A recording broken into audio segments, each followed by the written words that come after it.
حضرت ابن عمر رضی اللہ تعالیٰ عنہ سے روایت ہے کہ رسول اللہ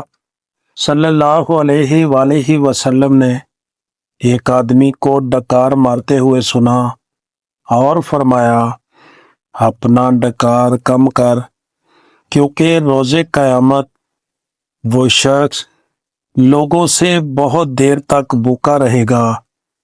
جو دنیا میں خوب سیر ہو کر کھاتا تھا۔ حضرت ابن مسعود رضی اللہ تعالیٰ عنہ نبی صلی اللہ علیہ وآلہ وسلم سے روایت کرتے ہیں، آپ صلی اللہ علیہ وآلہ وسلم نے فرمایا، روز قیامت انسان کے قدم اللہ کے دربار میں برابر جمے رہیں گے، حتیٰ کہ اس سے 5 چیزوں کے متعلق نہ پوچھ لیا جائے،